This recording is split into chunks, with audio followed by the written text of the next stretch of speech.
Charlie and Shannon from US are going to explain some of their national labor exchange with a cooperation and partnership between direct employers and NASWA. Anders Gerwal from Arbets van Meiningen is the head of unit digital meetings in Sweden. Caroline Korewski is an advisor on international relationship, but she's really a great expert and a specialist for informing us about all the new ways in digitalization, and Estonia is really impressive. Lorraine Michel and Raphaël Gaillard are intrapreneurs in Pôle emploi.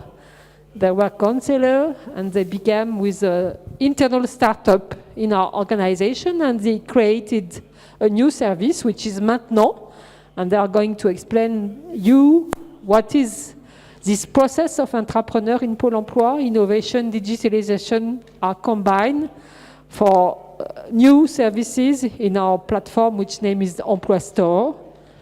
And Mrs. Jumei Ruang, who is Director of the Employment Service Division, Department of Employment Promotion from the Ministry of Human Resources and Social Security in China, is going to explain which are these main system of employment in China, and with the support of digitalization, what it can be done. So, Suzanne Kratz is not here because she went to hear some of our colleagues in other parallel session, but she will come back when we'll have the question request and answers period in our session.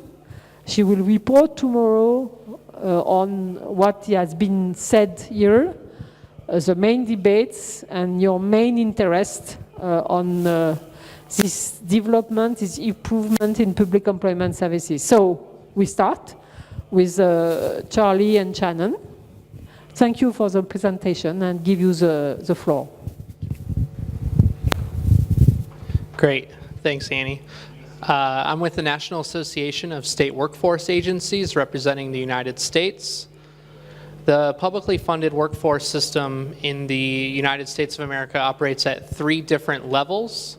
The federal level, the United States Department of Labor, they provide funding and sets program regulations, performance goals, and oversight.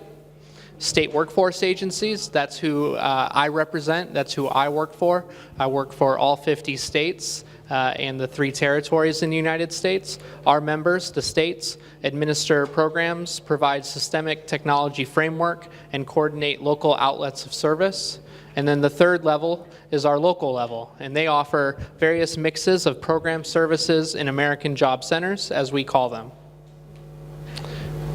Our system in 2016 served 22 million people across 19 plus programs, mainly through employment service and unemployment insurance. Who is NASWA? Who is the National Association of State Workforce Agencies? Like I mentioned, we represent the states. We were founded in 1937, and we provide a forum for our members for information exchange, liaison with the federal government. We work very closely with the United States Congress and advocate and educate on their behalf with the Congress, with the White House, and with other non-governmental organizations. Our executive director came from the state of Indiana, where he served as Commissioner of Workforce Development for approximately 10 years. He was a governor-appointed position from Governor Mitch Daniels and now Vice President Mike Pence. And I'm Shannon Offord, and I am Vice President of Strategic Partnerships with Direct Employers. Direct Employers is the other half of the National Labor Exchange. We are an employer-owned and managed nonprofit association of employers. We were started in 2001. We currently have over 900 Fortune 2000 members. Companies such as Apple, LinkedIn, Google, Amazon, IBM, and others are members.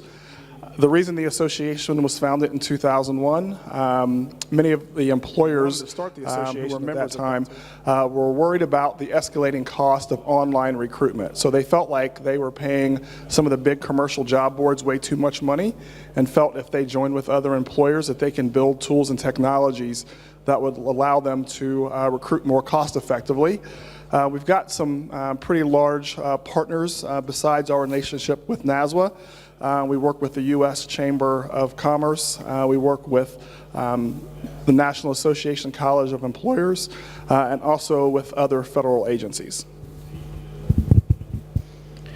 Okay, so this is what we want to talk to you about this evening, the National Labor Exchange. We believe it's a model public-private partnership that we've created in the United States that could be replicated across the globe. So in the United States, the NLX is the only nonprofit national online labor exchange system in the United States. It was established in 2007 through a partnership with NASWA and direct employers. And NLX is a workforce system tool providing high-quality job openings into state job banks. It was created in 2007 because in 2007, our federal job bank, what was called America's Job Bank by the United States Department of Labor, was discontinued. And although states operate their own standalone job banks, there is a requirement to provide a nationwide labor exchange system. And so that's why we created this public-private partnership model to supplement what was the federal site and now what is the National Labor Exchange. Our mission is to provide the most accurate, comprehensive collection of real online job openings in order to achieve the highest level of efficiency for the nation's labor exchange at no additional cost to state workforce agencies or government. There is no cost. The employers fund this system because of the benefits that they get out of it through their additional recruitment efforts. So no additional cost to workforce agencies, employers that are not direct employer members, and job seekers. A little bit by the numbers, all 50 state workforce agencies and 3 territories, Guam, the District of Columbia, and Puerto Rico, have signed formal NLX participation agreements directly with direct employers. We have a master enterprise level agreement between our organizations to exchange job feeds, to upload and download job feeds on a daily basis. We have signed our agreement through 2027. On a daily basis, we have over 2.4 million jobs flowing through our system, going back and forth between each state and down, and also to additional partners, which Shannon will touch upon shortly. In 2016, we had over 14 million unique jobs flow through the system. So this includes jobs that are manually inputted by our state workforce agency staff, jobs that are indexed or spidered, and then jobs that come from additional sources as well. So as Charlie mentioned, we currently have about 2.4 million jobs that flow back and forth between states and some of our other partners. Currently, there's estimated between 5 and 6 million jobs in the U.S., so we're really getting close to having half of those open positions in the system. Our goal for this year is to get to 3 million, which will make my team pretty excited, but that means they have a lot of work ahead of them. But we'll do our best to get there. How the National Labor Exchange works as far as the flow of jobs and where those jobs come from. Like I mentioned earlier, we have 900 member companies. We go out and scrape their websites every night and make those jobs available to our state partners. We also have 10,000 other employers that we work with on a daily basis who are not members of direct employers, but have either requested that we scrape or index their jobs through our state partners, or they've come to us directly and asked us to provide those services. We also work with a federal site where all federal employers must list their jobs, or post their jobs actually. It's usajobs.gov. And we get all their positions. And then we also get job postings, the manually listed jobs or manually posted jobs from state job banks. And we get those jobs on a daily basis as well. So there's a constant updating of that information, and there's a constant flow between the jobs that we bring in to our system. We're pushing those out to the states, and then the states are also pushing those jobs back to us in return. We also distribute those jobs out to 1,000 other sites. So those sites are commercial job boards that we have partnerships with. They are federally funded sites that we actually will power.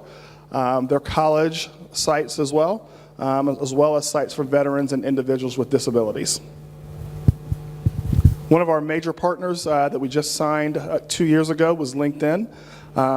Right now, as you probably heard earlier, LinkedIn has about 3 million jobs on their website.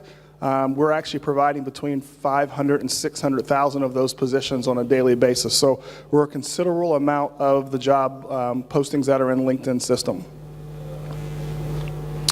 Google, I'm not sure if many of you are aware that Google just recently launched a widget.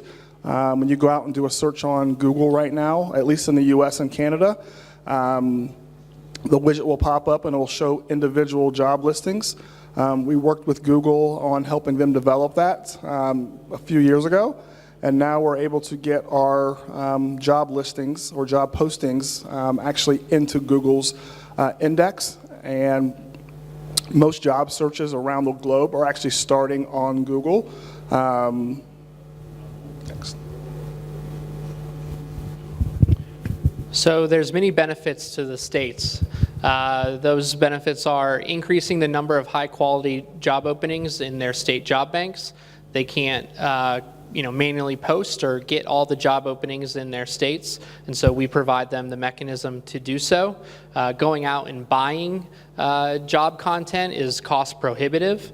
We are able to reach more job seekers and accelerate the time to reemployment, which reduces our unemployment costs.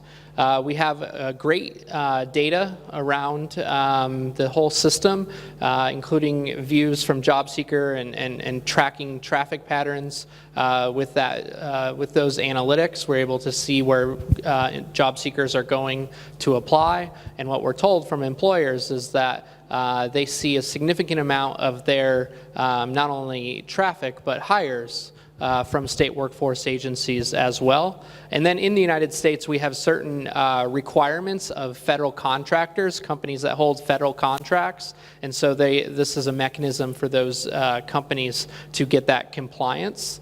But then also save resources with other no-cost solutions that are offered through the NLX. So the NLX does produce results. We wouldn't be here today if it wasn't successful. In the state of Minnesota, Minnesota saw a 63% increase in their daily job numbers when they adopted the NLX over 9 years ago. So that's a pretty big increase in their content. And then the state of Iowa as well have aggressively used the NLX, and they went from only 4,000 jobs in their job bank to over 67,000 jobs as well. One thing I did fail to mention, when we're bringing that job content into our system, when a job seeker finds those jobs and they click on those, they either go back to the state workforce agency site itself, or they go back to the employer's page, so the employer's applicant tracking system. So we're not trying to, by any means, bypass the state system at all. We want to actually complement that and actually help them get more traffic to those state systems where job seekers can receive services. So the benefits to employers, obviously increased job seeker traffic. It allows them to easily get their jobs in the state systems. Many times these employers, especially in the states, have a lot of jobs, and they don't want to have to post those jobs individually or manually into their system. So doing it in an automated format or automated fashion allows them to get those jobs into the system easily, which this system allows them to do. And also, like Charlie mentioned, it does allow them to meet some of their obligations if they are federal contractors. So some of the things that are a part of the National Labor Exchange besides just the sharing of job content, we do build microsites for our state partners, and these microsites are built at no charge to our state partners. The nice thing about these microsites, and not to get way technical or way into the weeds with this, but Google obviously goes out and indexes websites every night. Most of the time they will not index sites that you have to register for, or it makes you go through a lengthy process to see the jobs. So these microsites we build are very basic, simple sites, and we let Google know that those sites are out there, and then that allows that job content to be included in the Google index, so those jobs can be found by job seekers. Those sites are also mobile enabled as well. Most of our state sites that we have that are out there are not mobile enabled, so if someone's looking for jobs on their smartphone, this allows them to actually find those jobs in those state sites. Like I mentioned, the jobs will be part of the Google index, and that's done because of the relationship we have with Google, and also the ease of or the ability for those sites to be indexed quickly by the microsites we've built. And I know a lot of you are probably, or some of you are probably looking at artificial intelligence or chatbots, those type things. We're in the process of partnering with IBM and their Watson technology, and they basically have a system where it'll ask you different questions and it'll build a profile. And that profile then will allow the system to match you with jobs that are appropriate to what your profile suggests. So sometimes you may go in and search for jobs yourself and may miss those jobs because you may not know exactly what to type in, but this system allows those jobs that you may have missed to pop up. So we recently partnered with the University of Chicago.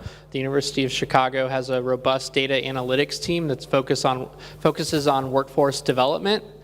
So just briefly, I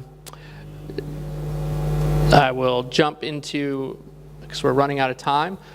We have 3 major collaborative projects under this Workforce Data Initiative. The first 2 are very relevant internationally, and we would love to talk with you guys further about these. The first one is an Open Skills Collaborative, which has a goal of making public, open license, dynamic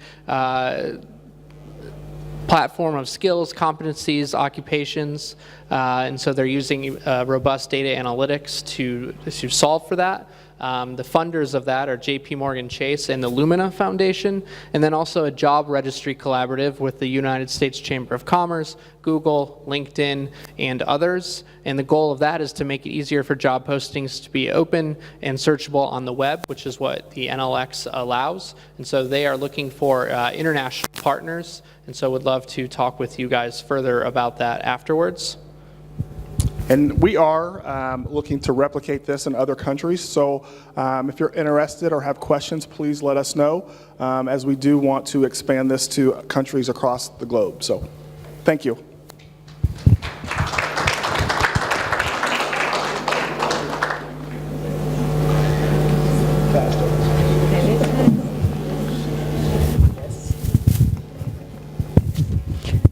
Many thanks, Charlie and Shannon. Now we are going to receive a presentation from Anders. Strategic first, and mainly some example of podcast and webinar in Swedish Public Employment Service. Does it work? Yes. Thank you, Anders.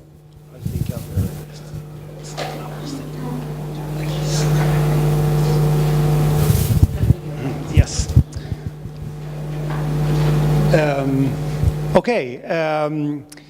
Developing digital services, that can be a tricky one. Cost a lot of money, and it can also involve a lot of work that makes the project being late. I don't know if you agree with me, but that's at least my experience.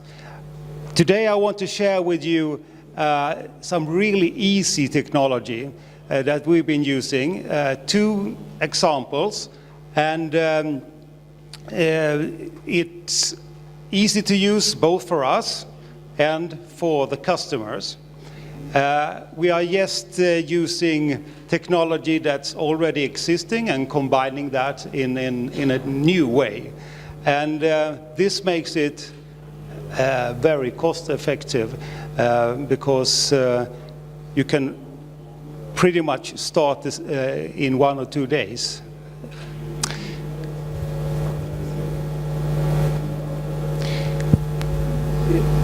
This is Susanna.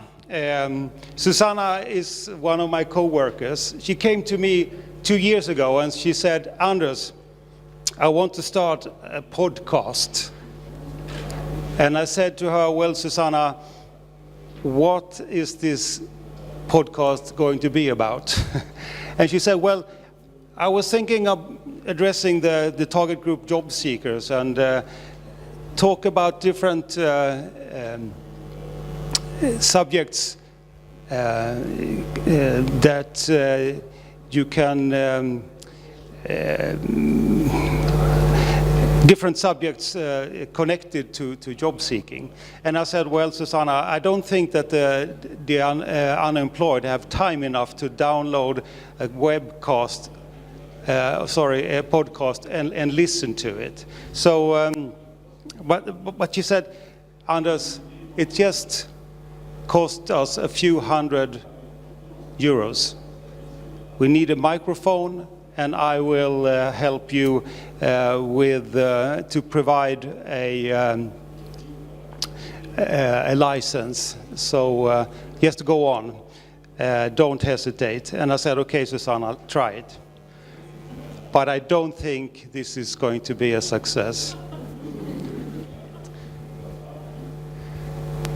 1 year later, the pod had been downloaded 465 times. And up until today, over 800,000 times has it been downloaded. So Susanna was right and I was completely wrong. There is something out there, something that is interesting about what we can provide them with. The subjects are how to write a CV, how to prepare for a job interview, or how to... another really interesting subject, should I tell the employer during the job interview about my disability? This kind of subjects we have also been broadcasting. So it's a big variety. We had our minister there to visit, and this is a very, very easy way to reach out, and it scales, no problem. You can put anyone together with Susanna at the microphone. We are now trying to address the employers, and we also try to do something for all the immigrants that we have in Sweden. So we have started with a podcast in Arabic, and I will talk about the immigrants a little bit later.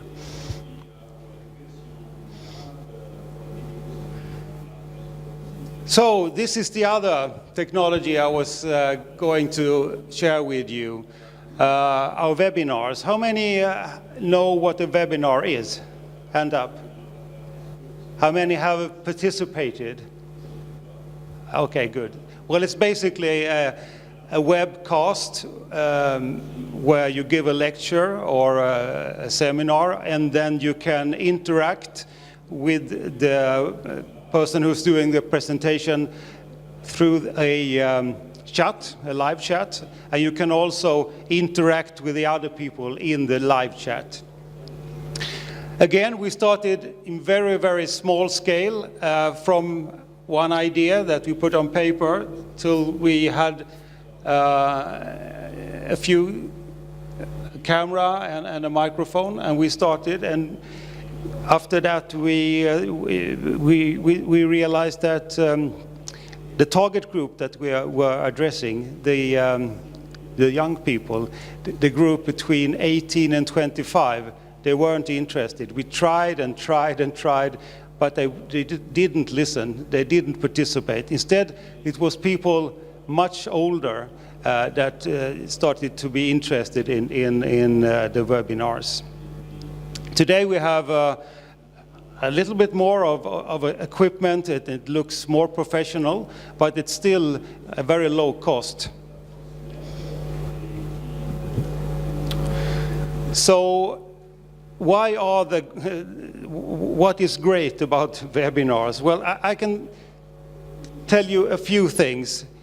You can participate from anywhere. You can be at home, you can be on the bus, you can be in a cafe, just using your mobile phone or your computer or your tablet, which is very appreciated. Of course, you need to have a Wi-Fi, but in Sweden that is often provided. And from our perspective, it's perfect because we can take the best of the best and put them in front of the camera. Really use the experts and the ones who are have a good way of presenting in front of the camera. So this is, instead of having them just working at the local office, giving speeches there, now they can shine all over the country instead of just being local. Another thing that happens here in the chat is that people start interacting with each other, and it's very helpful. Sometimes it's really touching to read what they're writing to each other, because they help each other, they encourage each other to okay, good luck with your job interview or whatever the subject is they are discussing here. And of course, you can interact with the one who's giving the lecture, so you can ask questions, and in that way, the webinar is very lively. We have tried different languages. We put one interpreter here and one speaking Swedish. We have had also people only speaking, for example, Arabic or Tigrinya or Persian, or there's now one more language, Tigrinya, Somali.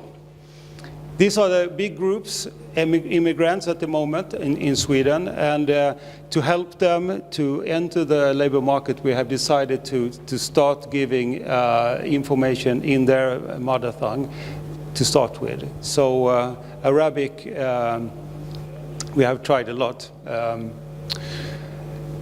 We have, in average, about 500 participants. We have handled up to 1,000, but this scales, so you can be even more people here. We have one PES officer from the contact center who is moderating here and talking to the people, writing to them. And another good thing is, after the webinar, it stays online, so you can participate afterwards. Then you can't chat, but you can still listen to what's been said.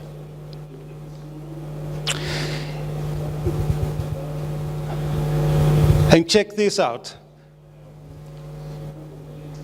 They want 99.2% say that they want to be in one more webinar after participating in one. That's really an incredible figure, 99.2%. So far we have had a little bit over 300,000 views. Imagine that. I mean, we have been talking to people, like if you think of football stadiums, it's quite a lot of people in front of you that we have been able to reach out with very, very small resources. So in total, 500 webinars so far. We send 9 every week, and we have about 60 subjects that keeps going on the schedule at the moment. And interesting here, this is the group that we tried to reach, 18 to 25. It seems like people are between 40 and 55. They are the most the group that likes the webinars most. That was, at least to me, a surprise. So what's next? Well, we will now scale up this because the customers likes it, and it's very cost effective. So we are building a studio and we are hiring people, more stars in front of the camera. We are now going to address new target groups. We're going to try to reach the young ones again, even if it's difficult. Employers. We have started a little bit with the employers, but we need to figure out when to send the webinar and what kind of subjects they really want to know about. So we're going to try that. And then again, all the languages and help the people who are newly arrived in Sweden to get basic information.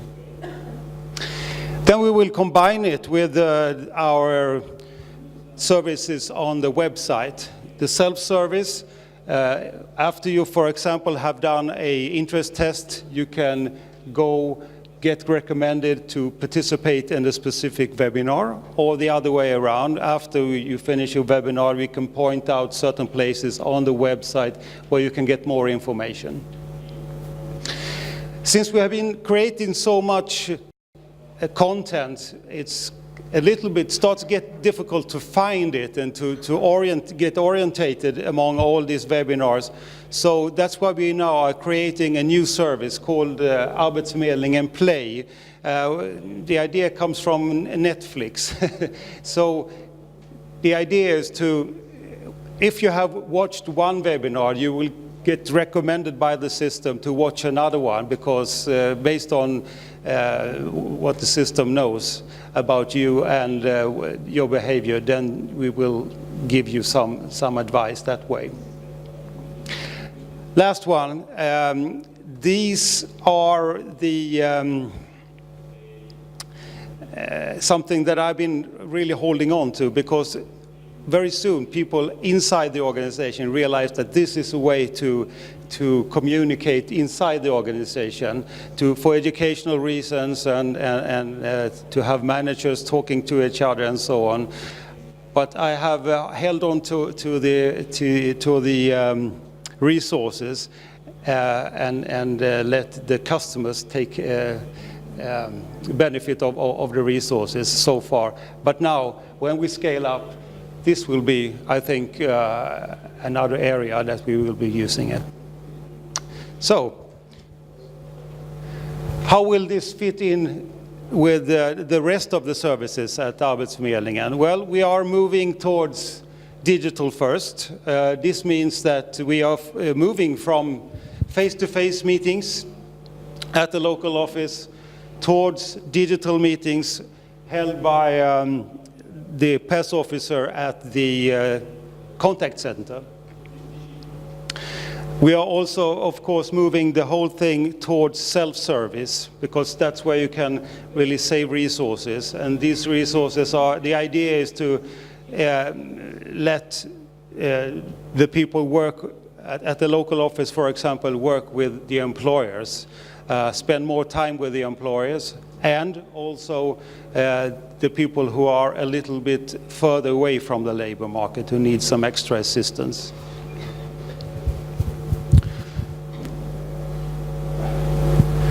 Of course, we put a lot of resources into developing self-service, and that's been going on for a few years, and we are still putting a lot of resources into that. So, because it was needed, really. But I would say, this is Mina. She works at the contact center. She's a PES officer, and I think she and her colleagues at the contact center, they have a key role in this transition that we are doing towards digital first. Because she's the one who is chatting, she's the one who has the video contact with people, she is answering questions at the social media, and she is, of course, also answering the telephone calls. and she will be soon assisted by artificial intelligence. But we are not really there yet. But within a year or two, I think we can start to have a little bit of assistance from the intelligent systems as well. So, thank you.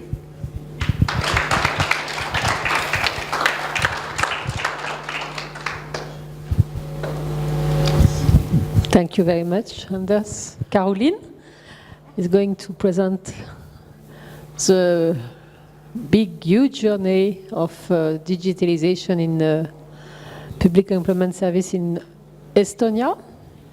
It will work. Now we know how to proceed.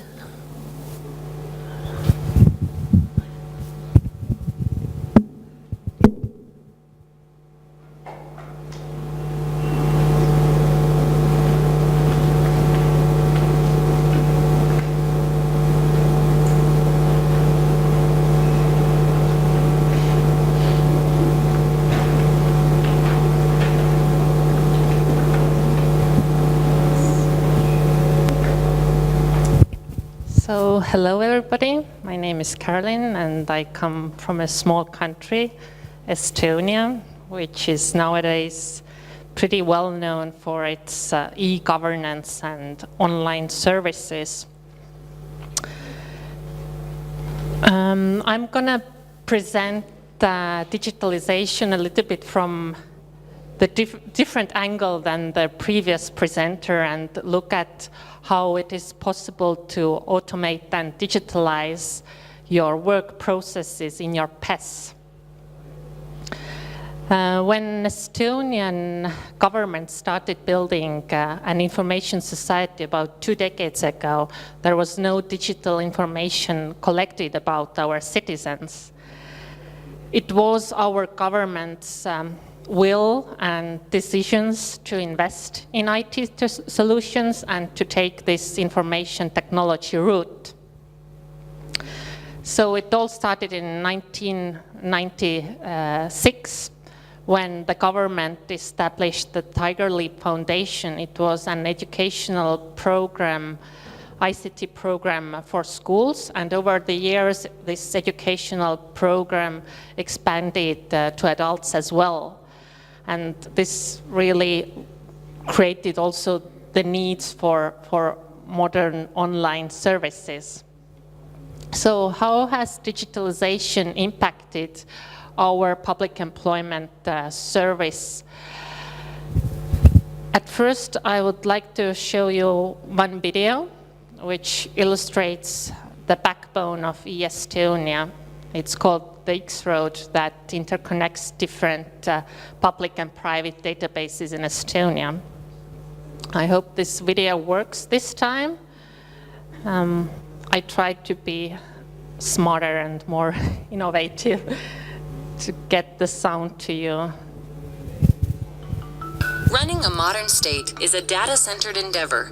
Ensuring the functioning of the state requires administering very large quantities of data. Estonia lacks a centralized or master database. Data is stored where it is created. Each agency administers its own data separately, and data is not duplicated. At the same time, state authority... Now there's voice, but no picture, but I know what to do. I have to close all my PowerPoint slides, and we'll start again. Endeavor. Ensuring the functioning of the state requires administering very large quantities of data. Estonia lacks a centralized or master database. Data is stored where it is created. Each agency administers its own data separately, and data is not duplicated. At the same time, state authorities and agencies need data outside their purviews in order to function. For example, the police constantly require information from the population register. Likewise, the unemployment insurance fund depends on information from the health information system. How can authorities securely exchange important data? First, the data must be easily accessible by the authorities that are authorized to use it. Second, the integrity of the data must be maintained. No third party should be able to make any changes to the data while it is in transit. Third, the data must remain confidential during its journey. It must be protected from the eyes of unauthorized parties. The X-Road is a data exchange platform that fulfills all three of these requirements. The X-Road makes life simpler for both the state and the citizens.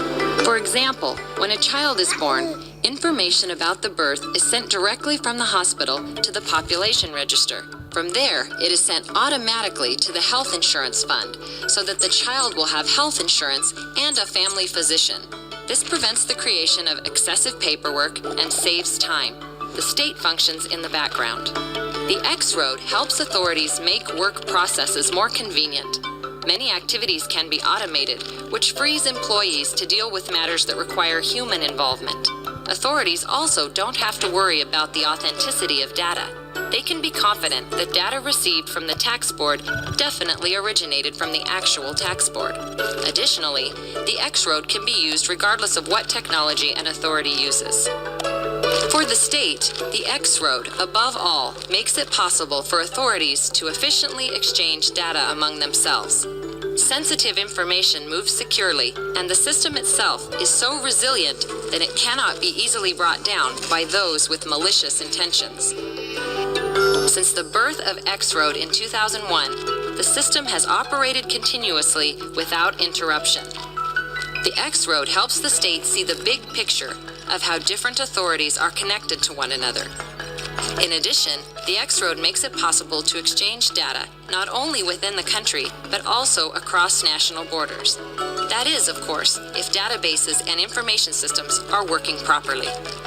The biggest beneficiaries of the X-Road are, of course, the citizens. They enjoy the benefits of a better functioning state and save all of the time they would otherwise spend submitting papers and forms. How much time? During the time it took you to watch this animation, the X-Road saved around 240 working hours in Estonia. Cool. Okay, done with that. So how does Estonian PES use the X-Road?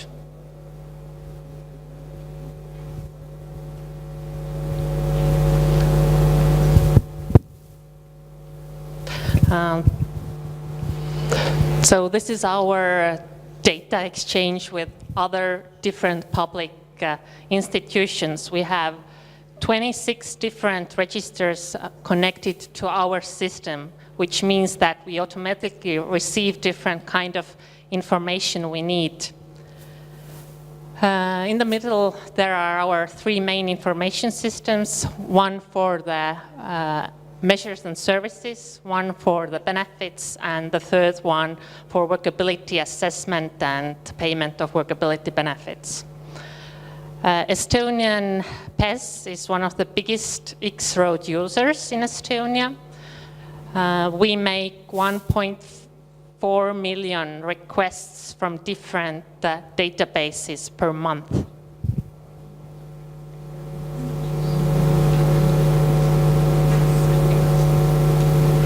So, for example, if we register an unemployed, only one click is needed and we retrieve all the data to know if we can grant the person an unemployment status or not. At the same time, we also give unemployment registration information to other public authorities. For instance, all unemployed have automatically, who are registered at PES, have automatically health insurance. Thus, we give information about unemployment registration to the health insurance fund via this X-Road. So, what have been the benefits of this electronic system? First, clients do not if we can get this data automatically. It saves a lot of our counselors' time, and they can focus on the most important thing, on counseling. Also, the quality of data is ensured by the data owner. So in case there is a mistake in the person's data, then the register who is responsible for having this data has to fix it. Also, it enables us to make all the decisions we need to make within target time. So clients do not have to wait for a long time to get their benefits, for instance. How have we got here? Because nothing happened overnight. For us, some of the most important milestones were the establishment of e-tax board, population registry, and an ID card. And our first information system for the benefits was built in 2003 and is still in use. In 2009, our organization became also responsible for the provision of active labor market measures besides the payment of unemployment benefits. Back then, we were given an outdated information system which really did not support our counselors' work, but threatened to crash at any moment. So we knew right away that we have to start build a modern client service, and thus also our self-service portal was launched. The most recent development was in 2016 when workability reform started in Estonia. So the whole system of assessing people's workability and disabilities changed. And we had to quickly build a new information system to handle all this job. So lawmaking, business process design, and IT development took place at the same time. But as technological platforms do age, we have also started to improve our systems and develop new versions of the benefits and services system. And in Estonia, there is no legacy rule. It means that no older than 13 years old information system can be used in public sector. This rule really forces us, our systems, to keep up to date. And a new topic we are currently working on is the use of big data for job seekers profiling, which hopefully gives us more evidence-based information how to counsel our clients, which channels to refer them to, and what kind of services to provide them. So in order to access our online services, you either have to have an ID card. An ID card is actually a mandatory in Estonia, so everybody has to have it. And with this ID card, you can access to all the public services and also sign documents digitally. Alternatively, you can also use mobile ID, which has the same functionalities as the ID card.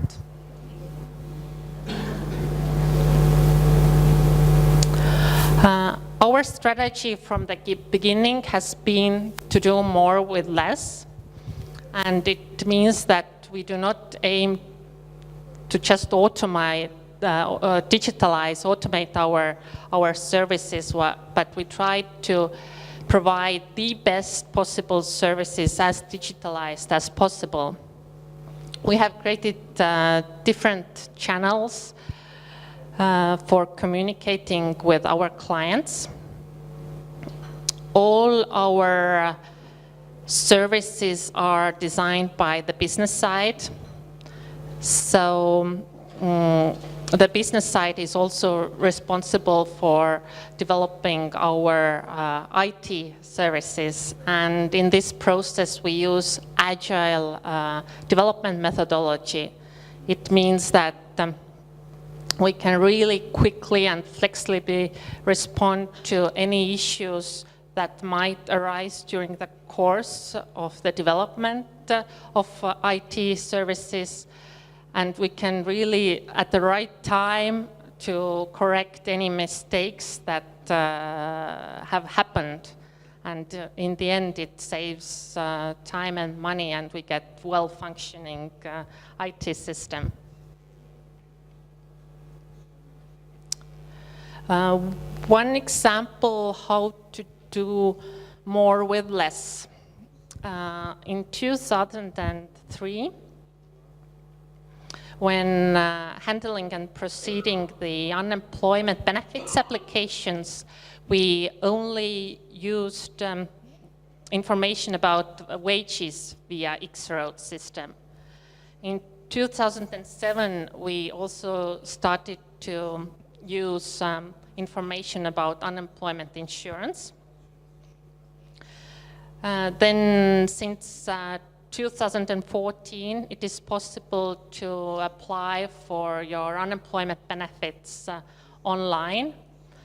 And as the employment register was created, we also now get automatically all the information about why person's employment ended and when it ended. So it's for us very easy to make decisions regarding unemployment insurance benefits. And this year we have a goal to fully automate this process. So no single person will be doing that, only in case there are mistakes in the data. So a person submits application online, the system corrects and verifies the data. Then the decision is sent on email to the person, and the person gets automatically the benefits.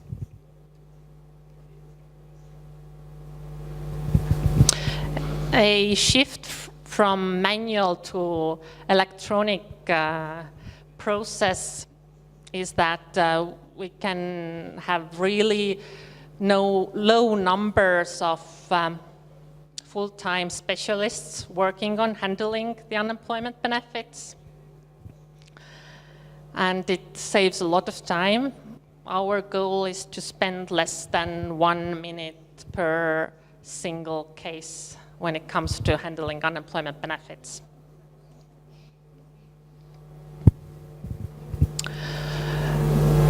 As I mentioned to you before, we have created very many different channels to provide services and information for our clients. Our overall strategy has been to make online all the services that do not require face-to-face contact. But we haven't applied digital-only strategy because we believe that online channels are just an additional way to communicate with our clients, and we cannot really replace face-to-face services with digitalized services. However, despite of good online tools, the percentage of actual users is quite low. And today our challenge is to increase the number of job seekers who use online services. And for that, we have actually set a target so that, for instance, 35% of unemployment registrations have to be online registrations. So yes, you have to set the clear targets for yourself if you want to improve something. And of course, direct communication and promotion of e-channels to your clients.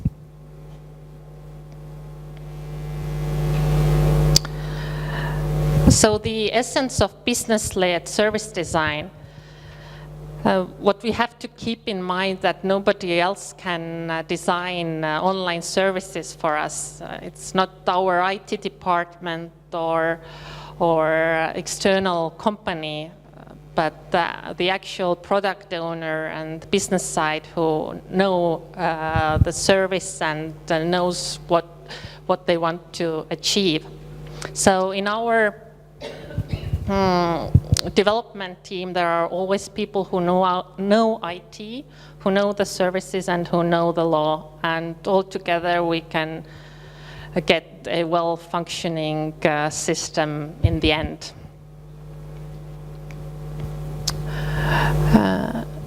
Here is just a list of different steps in the development process, what are really important based on our own experience. So I want to emphasize that the product owner really has to take time to thoroughly think through all the needs for new services, plan and prioritize development tasks, and always then test and give feedback to developers, because only this kind of communication gives the best results.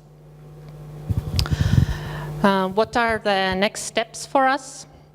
I mentioned already most of them, but here I would like to bring out process data mining and what it means. The simple idea behind process data mining is that we take data from our information systems and then we create the process maps based on logs. And we can create this visualized process map where we can see the most common activities, what happened during, for instance, unemployment registration, in the unemployment registration process, how much time it takes, and how many exceptions there might be. So in this slide you can see the registration of unemployed person, and the dark blue line represents the most common path and different activities that occurred during this process. And the rest is just some, for instance, exceptions. And by visualizing this kind of process, in that way, we can really see how the process actually works, not how we presume it works, and we can work on the bottlenecks in the process. And to conclude my presentation, I want to show you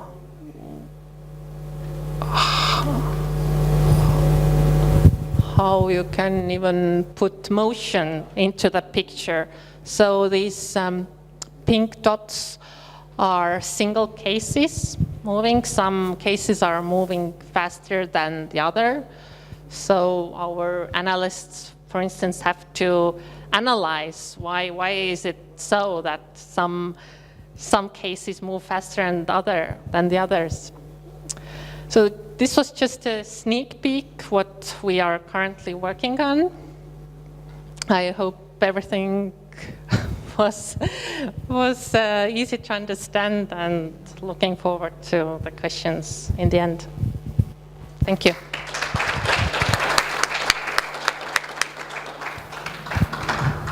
Thank you, Caroline. Impressive, a huge program, and very impressive to see this red point and this difference of rapidity, and to know what is doing in this system. So now we are going to hear our two colleagues from Pôle emploi, Lorraine and Raphaël.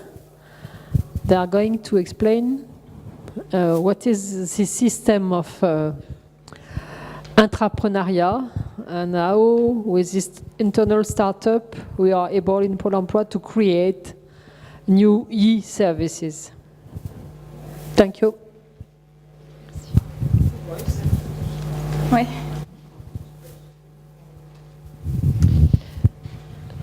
Bonjour à tous, Lorraine Michel, donc fondatrice du service maintenant de la start-up Pôle emploi. Alors, il faut savoir que Pôle emploi s'est engagé dans une profonde mutation numérique depuis 2015 et donc offre la possibilité à l'ensemble de ses agents de pouvoir participer à un challenge national qui permet donc aux agents de créer un service numérique permettant de soulever des problématiques liées à l'emploi en général. Donc l'idée de ce dispositif d'intrapreneuriat, c'est bien entendu...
C'est bien ton intro.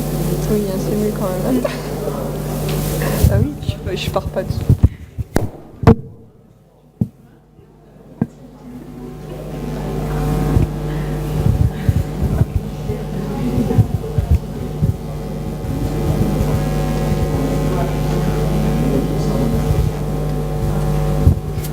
C'est bon pour tout le monde?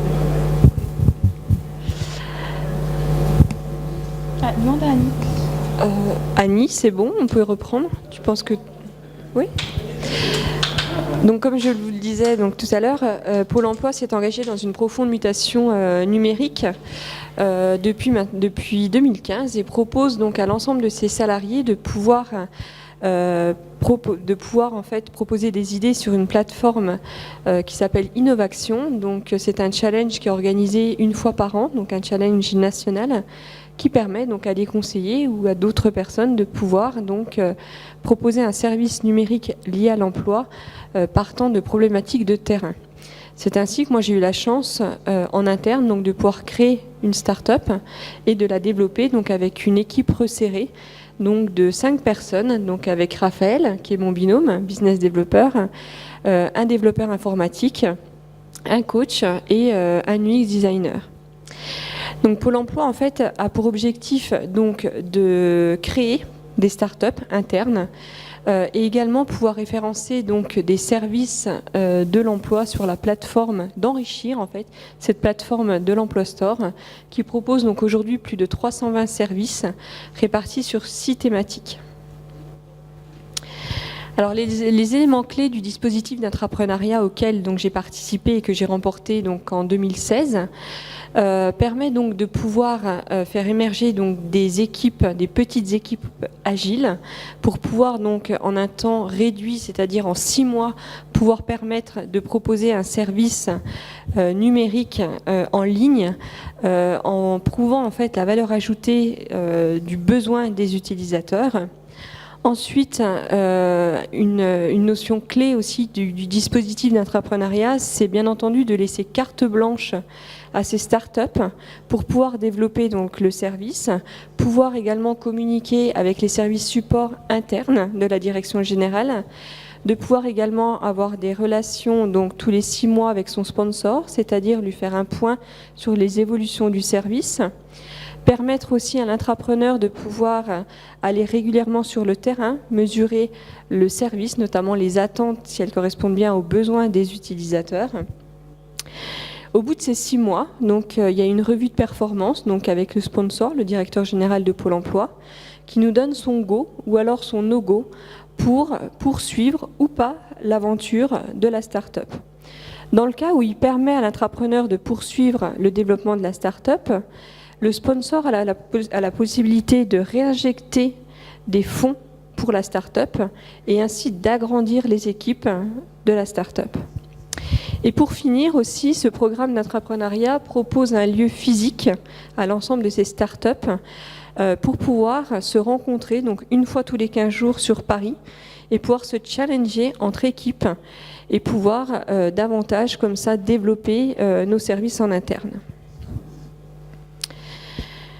Alors, les atouts d'un tel programme, déjà d'une part, c'est une réelle chance pour nous, puisqu'il y a encore 2 ans, moi j'étais conseillère à Pôle emploi, donc dans une agence. Donc c'est une réelle chance de pouvoir construire des services numériques et des start-up. On devient chef d'entreprise au sein de son entreprise. Ça permet également de casser les codes, de faire bouger aussi certaines mentalités internes. On l'a vu ce matin, on est vraiment dans l'ère du numérique, une transformation du digital. Donc on se doit aussi, nous, en tant qu'intrapreneuses, d'impulser en fait une culture du numérique, une culture du digital, et pouvoir également transmettre en fait à nos pairs cette méthode agile de start-up, et pouvoir aussi les inviter, eux, à participer à ce genre d'initiative, donc qui est proposée au niveau national. Également, un atout de ce programme-là, c'est bien entendu de contribuer à l'étape plateforme avec la production d'API. Le souhait que fait Pôle emploi aujourd'hui avec nos startups, c'est de pouvoir mettre à disposition des données, les mettre à disposition en fait de services privés pour pouvoir développer d'autres services et créer ainsi des alliances entre services de l'emploi. L'idée n'étant pas d'être concurrents, mais plutôt d'être alliés pour qu'on puisse se diriger tous vers le même objectif, qui est celui de la recherche d'emploi et permettre à des gens surtout de retrouver un emploi. C'est ainsi que Pôle emploi propose donc aujourd'hui 8 startups et je vais donc laisser la parole à Raphaël. Merci. Donc effectivement, Pôle emploi, grâce à l'intrapreneuriat, a permis le développement de 8 nouveaux services qui sont assez divers et assez complémentaires les uns les autres. Pour certains, ils permettent à des candidats de mieux s'organiser dans leur recherche d'emploi. Ils interviennent donc plutôt sur la technique de recherche d'emploi et l'organisation de la recherche d'emploi. D'autres services, parmi ces 8 startups, permettent en fait de trouver, interviennent sur le champ de la formation et facilitent l'accès à la formation. D'autres de ces 8 services permettent également de contribuer à l'accélération du retour à l'emploi. Alors, ce qu'on vous propose avec Lorraine, c'est de vous faire une démonstration, de faire le zoom sur 2 de ces 8 services. Donc, en première démonstration, on vous propose de parler de la bonne boîte. La bonne boîte, elle fait partie de la première génération des startups. Elle a été créée en 2015. Et donc, elle permet à des candidats d'identifier très rapidement des entreprises qui, sur un métier, ont un fort potentiel d'embauche sur les 6 prochains mois. Alors, la vidéo est devant notre écran, mais pas à l'affichage.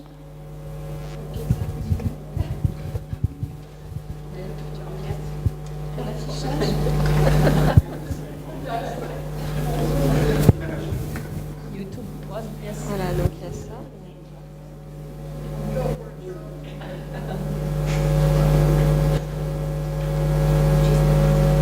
Ah, merci. Est-ce qu'on a le son ?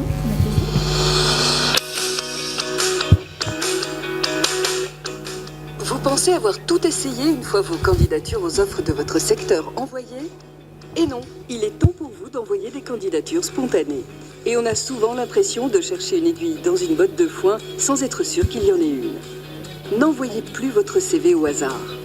La bonne boîte est un moteur de recherche qui vous indique en un clic les entreprises qui ont le plus de chances de vous recruter. C'est simple, il vous suffit de renseigner le métier recherché et la localisation souhaitée. Un algorithme statistique s'occupe du reste. Il détermine le potentiel de recrutement des entreprises et vous restitue une liste établie en fonction de ce critère. En bonus, une fiche détaillée apparaît lorsque l'on clique sur l'entreprise. La bonne boîte optimise l'envoi de vos candidatures spontanées, limite les retours négatifs et augmente vos chances de décrocher un entretien d'embauche. Rendez-vous dès maintenant sur labonneboîte.pôle-emploi.fr. Alors, depuis mardi de cette semaine, la bonne boîte a donné naissance à la bonne alternance, qui est donc un débranchement de ce concept de départ, c'est-à-dire que c'est un site qui va permettre à des personnes...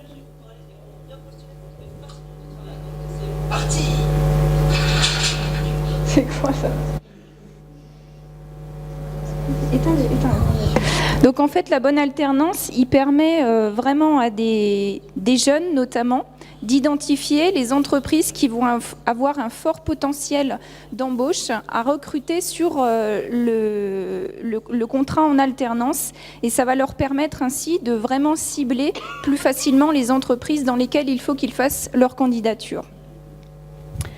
Et puis deuxième service en fait que dont on va vous parler et dont on va vous faire la démonstration, c'est donc le service qu'a créé Lorraine et je fais partie de son équipe. C'est donc le service Maintenant, qui est un service de matching affinitaire qui met de côté, en tout cas dans un premier temps pour se sourcer, l'offre d'emploi et le CV, et qui permet à partir de qualités professionnelles et personnelles et des disponibilités attendues sur un poste et puis disponibilité mis à disposition d'un candidat, de faire se rencontrer très rapidement par un système de matching des candidats et des recruteurs. Le service Maintenant simplifie et accélère la mise en relation entre candidats et employeurs, sans CV, sans offre d'emploi et en moins de 5 minutes. Comment ça marche? C'est très simple. Il suffit de se connecter sur l'adresse maintenant.pôle-emploi.fr et c'est parti. Il vous suffit ensuite de compléter le formulaire avec le métier sur lequel vous souhaitez recruter. Vous nous dites à quel moment vous avez besoin de quelqu'un, les horaires du poste en distinguant 3 périodes, le matin, l'après-midi, le soir, les qualités essentielles qu'il faut au candidat pour occuper ce poste. Vous précisez si une expérience est nécessaire pour ce poste, le salaire proposé. Vous avez également la possibilité d'en dire plus en sélectionnant ou non les choix proposés, s'il y a des avantages comme le ticket restaurant ou bien une formation possible. Si vous le souhaitez, vous pouvez enregistrer plusieurs recherches sur des métiers différents. Indiquez ensuite le nom de votre entreprise, sa localisation, votre mail et votre numéro de téléphone pour pouvoir être averti rapidement dès que le service Maintenant aura trouvé un profil qui correspond à votre recherche. Vous accédez ensuite à un récapitulatif de votre recherche. Il ne vous reste plus qu'à accepter votre inscription et c'est parti. Le service part à la recherche du candidat idéal. L'essentiel des échanges se fera ensuite par mail. C'est rapide et direct. Vous recevrez un premier mail pour vous confirmer l'enregistrement de votre recherche et serez averti également par mail lorsque le service aura trouvé des candidats dont le profil correspond. Vous recevrez dans ce mail tous les détails du profil du candidat et pourrez le contacter directement. Un tableau de bord interactif vous permet également de visualiser l'ensemble des candidatures proposées.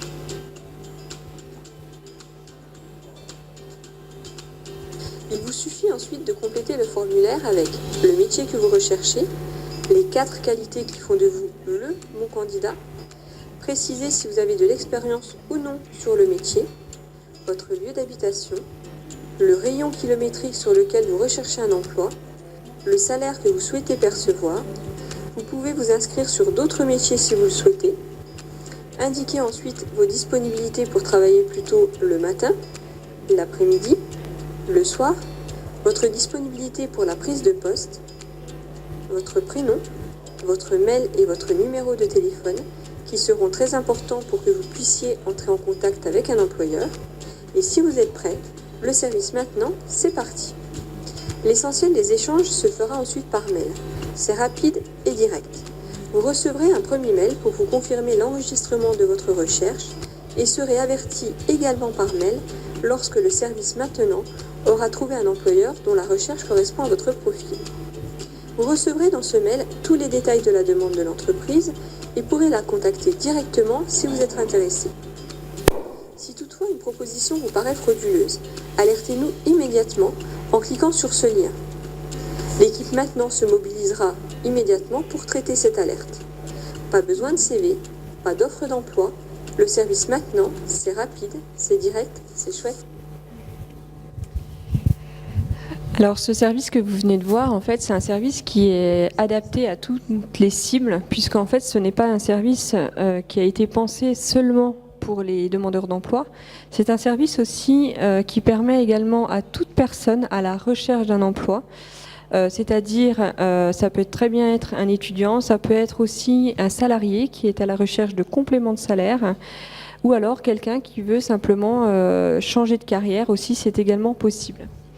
Alors le service aujourd'hui, donc il est ouvert sur le territoire national français et recense déjà plus de 118 000 candidats sur le service inscrit, plus de 7 500 besoins en recrutement qui ont été déposés et généré plus de 10 000 rencontres grâce à ce système de matching, donc sans CV et sans dépôt d'offres.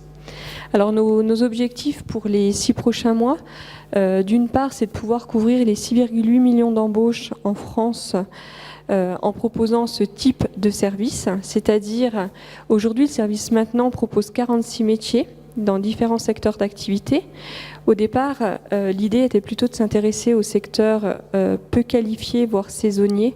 Et au fil du développement de la start-up, nous avons de plus en plus de demandes qui émanent de secteurs qualifiés, voire de métiers émergents. Ce pourquoi nous avons comme ambition de pouvoir répondre, en tout cas de pouvoir proposer d'ici 2 mois 60 métiers sur le service.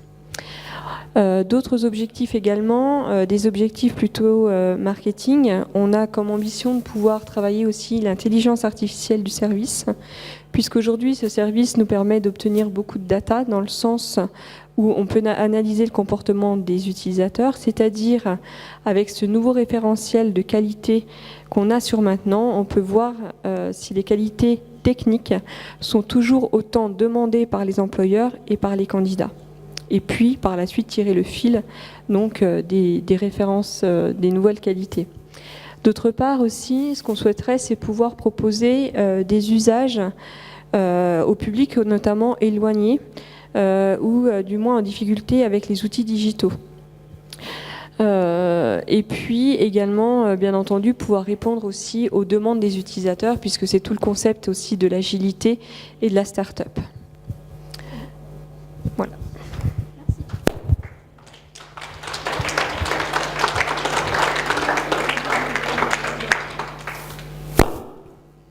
Merci beaucoup, Lorraine et Raphaël. Now we are going to hear the last contribution from a China colleague, Mrs. Yuan. She's going to present you the situation of employment system in China and which are the solutions and these opportunities for digitalization in this so huge public employment service.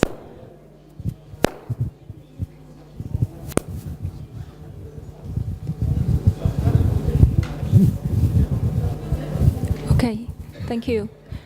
Now I will tell something about digital technology used in China, in our PS system.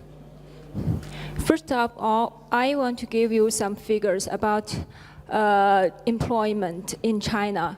Here is the figure we ended of 2017. The total population was 1.39 billion, so it's a huge population. And the people aged from 16 to 59 was 900 million. Among these people, more than almost 800 million are economically active population. That means these people who need to have a job. And the population who have been employed was 776 million. And the urban registered unemployment rate was 4.02% at end of 2017. So the figure gave you an idea that there are too much people who need job, and the PES has a very huge task to pay. And this is the structure of our PES system. We have 6 levels, from national level down to the village level. And from the national to the district or county level, we have a specific institutions to provide PES services. And to the township and the villages level, we only can have some service people to provide the PES services to local people. There will be no specific institutions to provide services, but there are some people who make doing this work.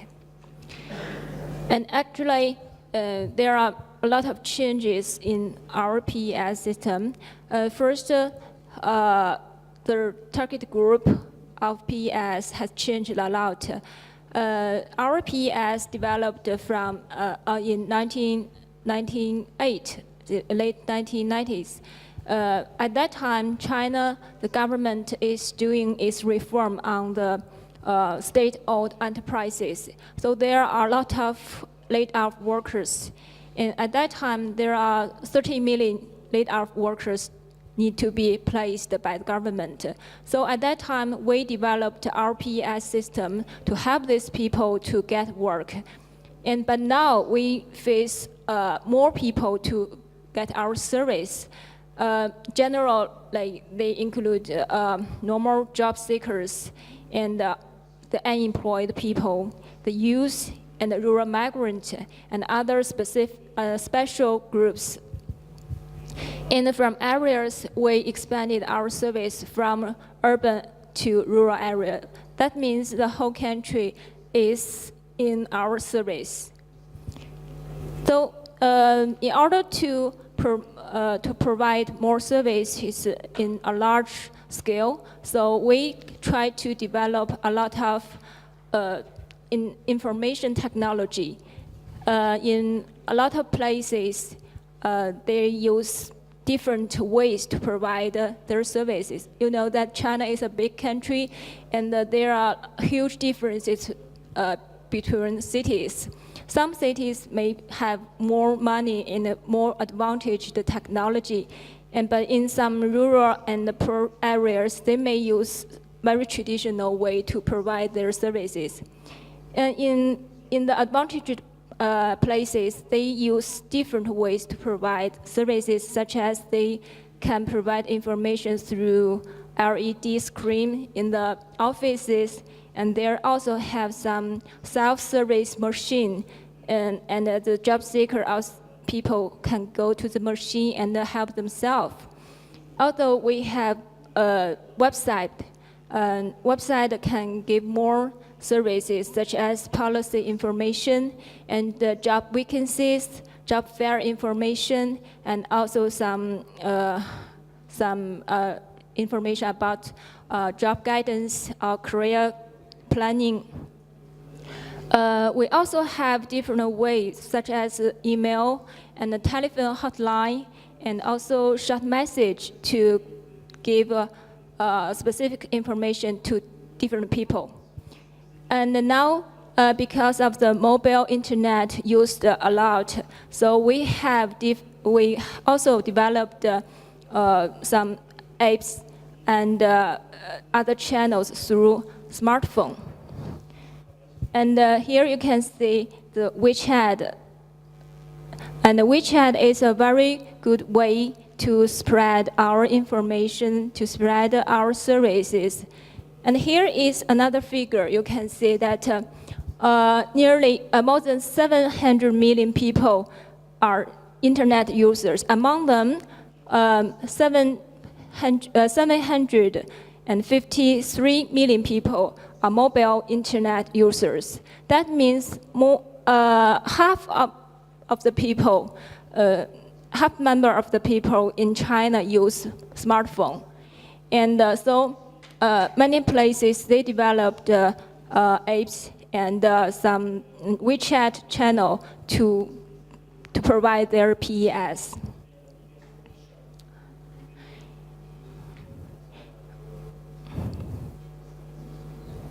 And here shows some examples.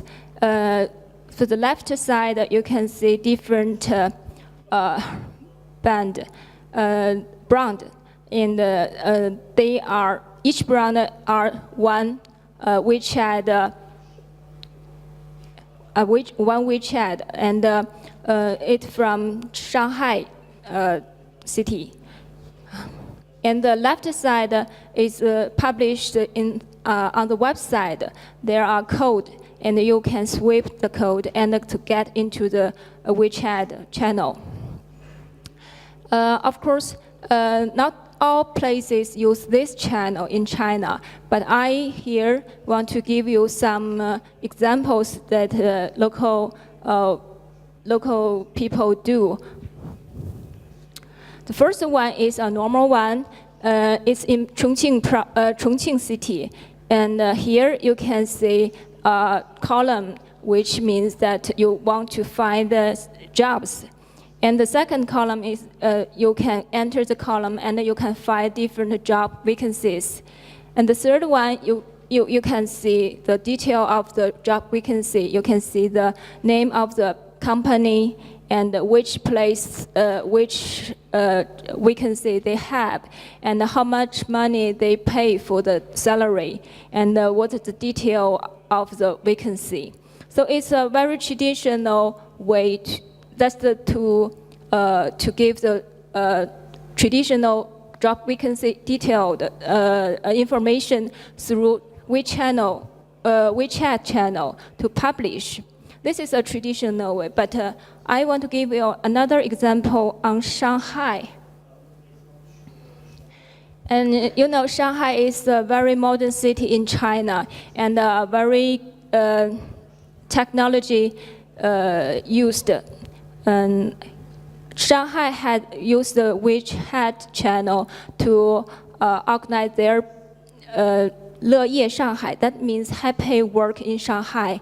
And in this channel, they publish all of information about employment. For example, they have published the employment policy through this platform, and also they give the information about the organization they will hold, such as a job fair or some special activity. And also they have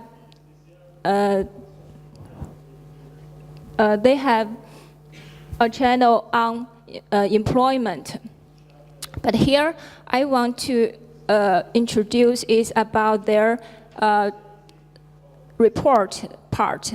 Every month, Shanghai will publish a specific topic on employment, and they can connect their database with different sources, and to analyze the one topic in the labor market and give information to the public.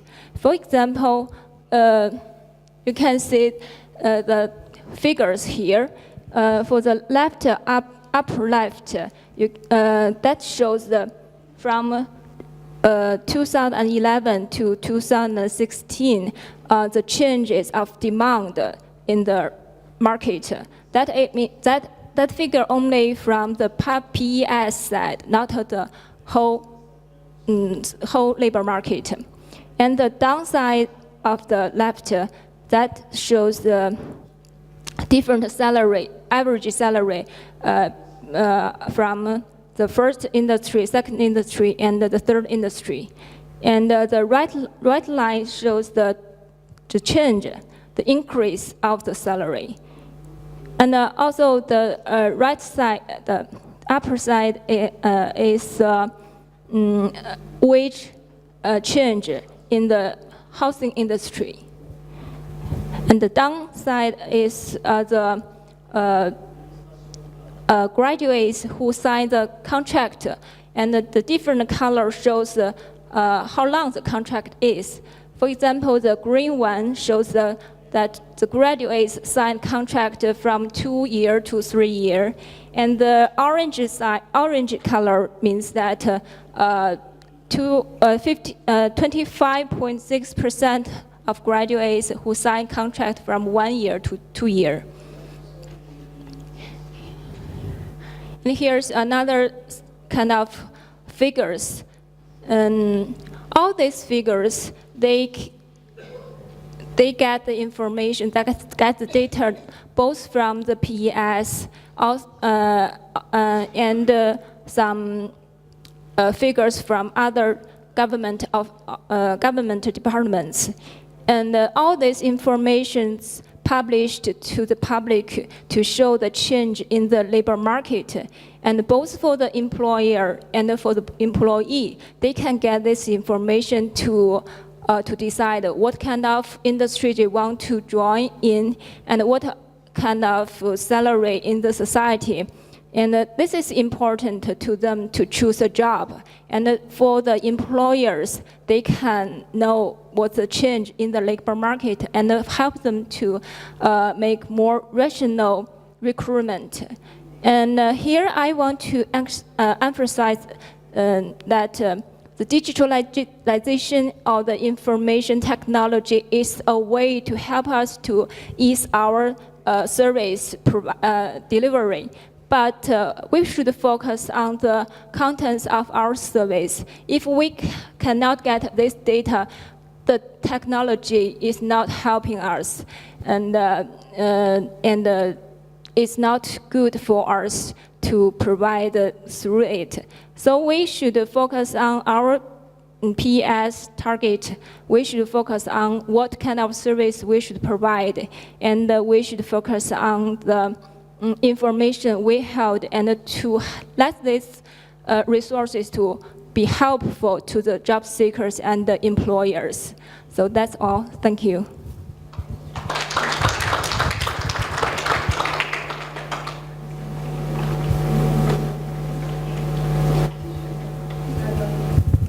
Thank you very much. It's the end of the presentation, but it's the beginning of our discussion. So I propose all the speakers to come in here and to sit just in front of you. And we are going to begin discussion with some questions from you and answers for our speakers. We have something like 15 minutes for that. So be cool for getting some of your point of view, of your question. Yes, I give you the... And Suzanne, perhaps you have one afterwards, no? I'm Peter Myklebust. I'm Peter Myklebust from Norway. Regarding the first introduction from US, there was a term that you are able to keep the brand prominence in this joint vacancy database. In Europe, there's a problem that linking vacancies from private vacancy databases is difficult because of this brand prominence. Is it too much to ask how you solve this technically to preserve the visibility from the private providers? Thank you.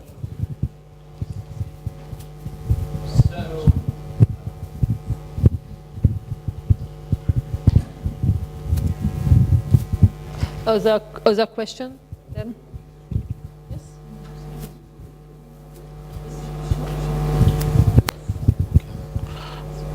Bonjour, je m'appelle Boris Miawande.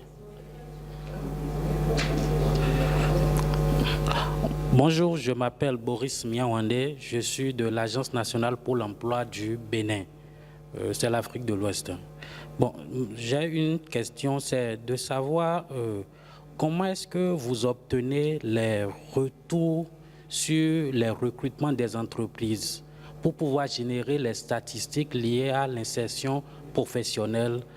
Ma question s'adresse notamment à Pôle emploi et aussi aux Américains.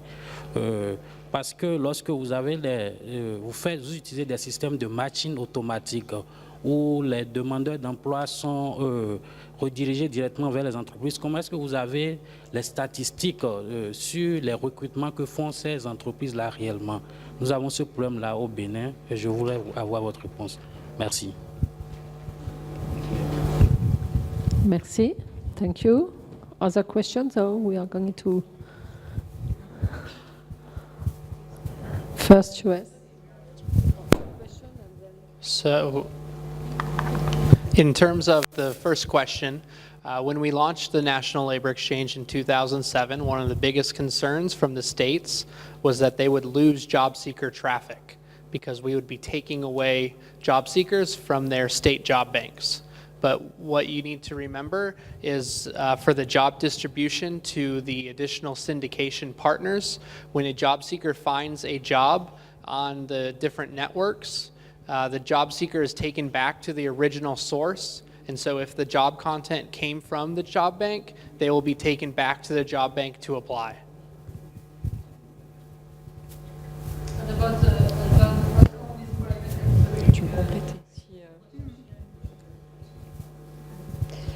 Et donc par rapport au service maintenant, donc Pôle Emploi France, aujourd'hui on arrive à mesurer donc 3 métriques. Donc la première c'est donc le nombre de mises en relation que l'on fait, donc le nombre de mises en contact, de mises en relation, donc de matching qui s'opère. Le deuxième niveau en fait qu'on arrive à mesurer, c'est le nombre de mises en relation qui ont donné lieu suite à la mise en contact. Et le troisième niveau, c'est le nombre d'entretiens. Alors comment on arrive aujourd'hui à mesurer ces 3 métriques-là? Grâce en fait à des notifications qu'on renvoie en fait aux utilisateurs. Alors bien entendu, ces statistiques sont des chiffres minorants puisque c'est à partir de déclaratifs d'utilisateurs.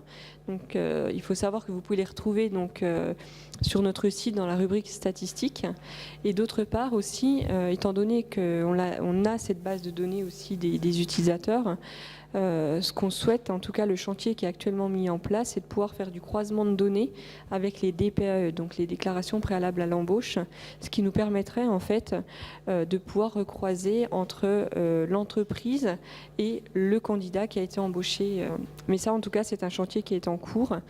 Il ne faut pas aussi se mentir, c'est quelque chose qu'on a du mal à tracer et à capter comme élément, mais en tout cas, on y travaille. Oui, puis autre métrique aussi qui va nous permettre de mesurer le retour à l'emploi. Alors ce qu'on fait aussi, c'est qu'on fait du phoning auprès de nos utilisateurs régulièrement pour, lorsqu'ils ne nous ont pas répondu, leur demander, lorsqu'ils sont désinscrits sur le service, s'ils ont été recrutés, si oui, est-ce qu'ils ont été recrutés via maintenant. Et autre élément aussi statistique que l'on va arriver à capter dans le chantier qui va être lancé et dont parlait Lorraine, donc la déclaration préalable à l'embauche, c'est une chose, on va faire le croisement de données. Et puis autre chose, c'est un de nos indicateurs, mais là qui est un indicateur national, un indicateur Pôle emploi, c'est le taux de retour à l'emploi. Donc c'est un de nos indicateurs de notre convention tripartite avec nos financeurs, c'est de regarder lorsqu'il y a eu un matching, si la personne n'est plus inscrite et qu'en plus on a la DPE, on va faire tout un croisement de données et de data qui va nous permettre de recueillir cet élément-là.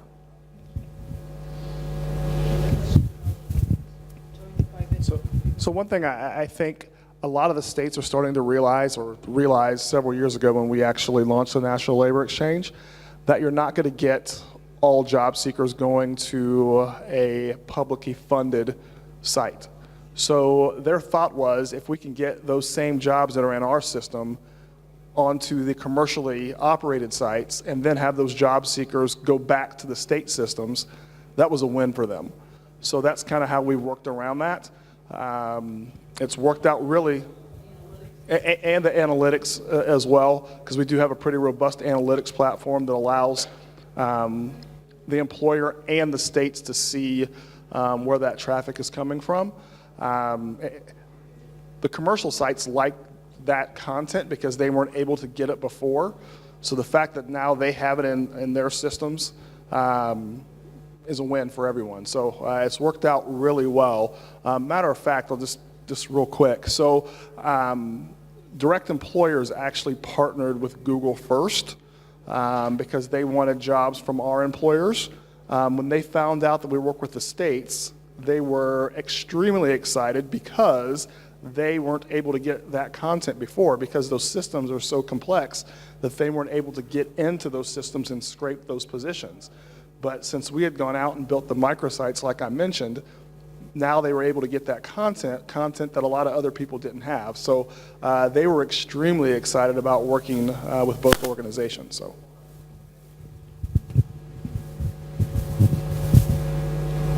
On this question on the results with the e-service or self-service, have you some answer from Estonia or from Sweden? No? Do you want to explain what is your system of measuring the matching when you use digital services? I think it's an important question, of course. This is also one of the challenges in Estonia we have, and we currently work on how to measure the sustainable activation, because at the moment job seekers are not obliged to notify where they were employed, in which company, and also employers are not obliged to give us information about whether their vacancy was filled by the unemployed from our registry or somebody else. So that is really something we are also working on. One solution in Estonia could be that we have this employment register now since 2014, and we can actually link personal data with this register afterwards also and see if the person was employed, with what company, etc. So yes, that's also a really important topic. I mean, it's also very challenging in the US, but I think a lot of the states, if they notice people getting off of unemployment benefits, that's a win. And for us, the more people we can obviously get off those benefits, the better off we are. So I think, you know, obviously the state wants to take credit for that, and when they can, obviously they will. But I think the ultimate goal is getting people off of those unemployment benefits.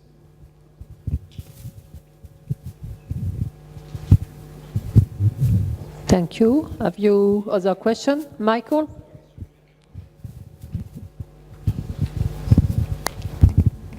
Thank you very much. I think all the presentations were very, very interesting. I start with a, I must have missed it because my translation was not working.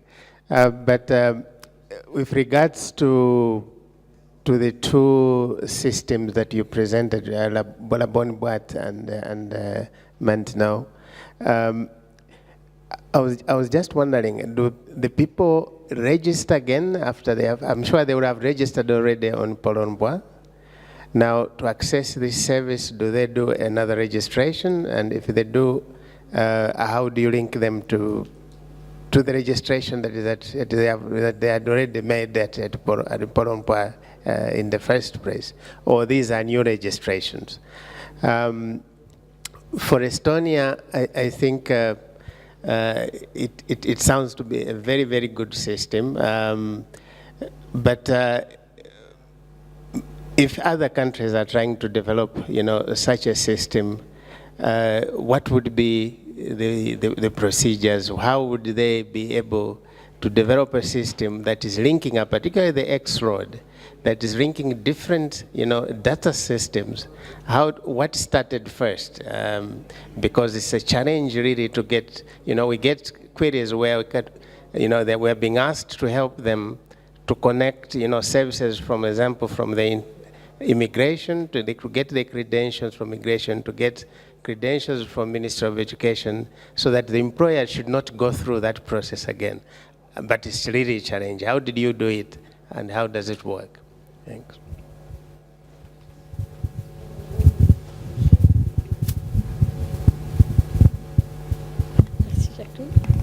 So, yeah.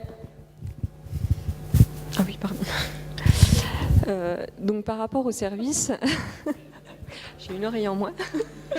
Par rapport au service, comme vous avez pu le voir, en fait, donc ce service est proposé donc à différentes cibles, voire toutes les cibles de personnes en recherche d'emploi ou voire en activité. Et du coup, le service, il n'y a pas de notion de création de compte. Comme vous l'avez vu, les seules données qu'on demande, ce sont le prénom du candidat, son adresse mail et son numéro de téléphone. Idem pour l'entreprise. Du coup, ce qui permet aussi de pouvoir s'ouvrir donc à d'autres nations, voire d'autres services, sans forcément faire le lien avec les données Pôle emploi. Sachant que c'est un chantier qui est également en cours, on va pouvoir offrir la possibilité aux utilisateurs soit de s'identifier avec leur identifiant Pôle emploi ou pas. Sachant qu'aujourd'hui, il n'y a aucune notion de création de compte. Donc ce n'est pas un problème avec le service maintenant. Oui.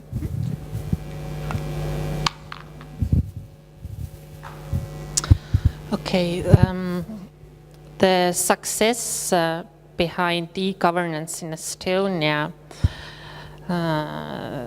depended really on a political will back in the days when the government just took this decision, okay, we will go digitally because we have to realize that Estonia is a small country. We do not have enough people to do all the administrative tasks, so you have to find some solutions how to deal with these bureaucratic tasks in the country in general.